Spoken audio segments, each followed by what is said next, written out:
Decode the world unfiltered.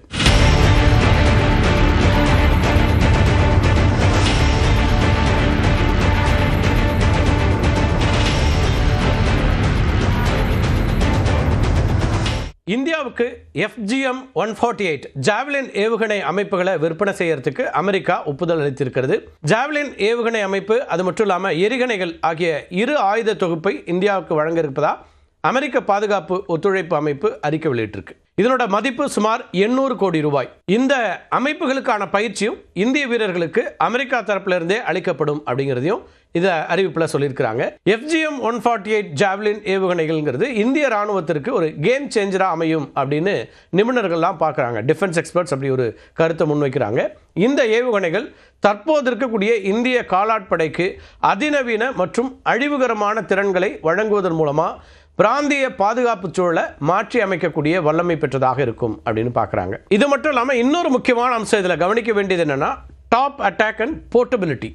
வடக்கு மற்றும் கிழக்கு எல்லைகளில் இருக்கக்கூடிய மலைப்பாங்கான நிலப்பரப்பு இருக்கு இல்லையா, இங்கெல்லாம் எதிரி படைகள் குறிப்பாக சீன இராணுவத்தினுடைய கவச வாகனங்கள் இந்தியாவுக்கு சவாலாக இருக்கக்கூடியதாக இருக்குது. இப்போ இந்த ஜாவலின் இருக்குது அப்படின்னா மலைகளின் உச்சியிலிருந்து அல்லது மறைவிடங்களிலிருந்து ஏவப்பட்டு டாங்கிகளுடைய மெல்லிய மேற்பகுதியை தாக்கி அழிக்கக்கூடிய ஒரு வாய்ப்பு இப்போ நமக்கு கிடைக்கும். இது மலைப்பகுதியில் இருக்கக்கூடிய காலாட்படையினுடைய தாக்கும் மற்றும் தற்காப்பு திறனை வியத்தகு முறையில் அதிகரிக்குது. அதாவது ரொம்ப எக்ஸ்ட்ரீமாக இது ஒரு சப்போர்ட் பேஸாக இருக்கும் அப்படின்னு பார்க்கப்படுது.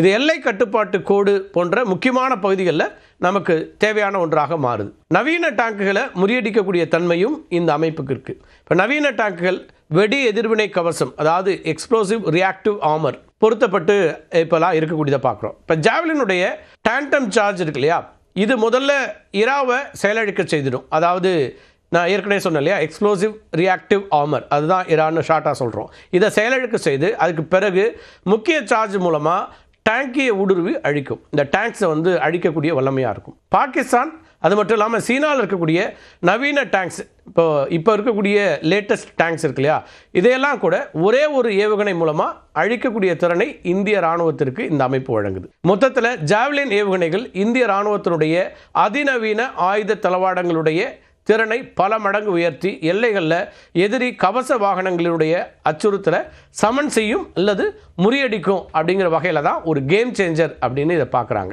இது மட்டும் இல்லை, FGM-148 ஜாவலின் ஏவுகணையினுடைய விற்பனை அப்படிங்கிறது இந்தியாவுக்கு அமெரிக்காவுக்கு இடையிலான பாதுகாப்பு மற்றும் மூலோபாய உறவு, அதாவது ஸ்ட்ராட்டஜிக் ரிலேஷன்ஷிப்பை வலுப்படுத்த ஒரு முக்கிய காரணியாக அமைதுங்கிறதையும் பார்க்குறோம். ஜாவலின் அப்படிங்கிறது அமெரிக்காவுடைய மிக முக்கியமான, அது மட்டும் இல்லாமல் மிகவும் மேம்பட்ட ஆயுத அமைப்புகளில் ஒன்றாக இருக்குது. இதனை தன்னுடைய நெருங்கிய நட்பு நாடுகளுக்கு மட்டும்தான் அமெரிக்கா இதுவரைக்கும் விற்பனை செஞ்சுட்டு இருக்குது. அமெரிக்காவும் இந்தியாவும் நம்பகமான இந்தோ பசிபிக் பிராந்தியத்தை உறுதிப்படுத்த விரும்பக்கூடிய நாடுகள். சீன படைகளுடைய அதிகரித்து வரக்கூடிய செல்வாக்குக்கு எதிராக இந்தியாவை ஒரு உறுதியான பாதுகாப்பு காரணியாக அமெரிக்கா பார்க்குது. இந்தியாவுடைய பாதுகாப்பு வலுப்பெறுவது அப்படிங்கிறது ஒட்டுமொத்த பிராந்தியத்திலையும் அதிகார சமநிலையை உருவாக்கும்னு அமெரிக்கா பார்க்குது. இப்போ அமெரிக்கா இந்தியா இடையிலான ஜாவலின் ஒப்பந்தம் அப்படிங்கிறது வெறும் ஆயுத விற்பனை மட்டுமல்ல, இது இரு நாடுகளுடைய பாதுகாப்பு நலன்களையும் பிராந்திய இலக்குகளையும் இணைக்கக்கூடிய ஒரு மூலோபாய முதலீடு அப்படின்னு டிஃபென்ஸ் எக்ஸ்பர்ட்ஸ் பார்க்குறாங்க.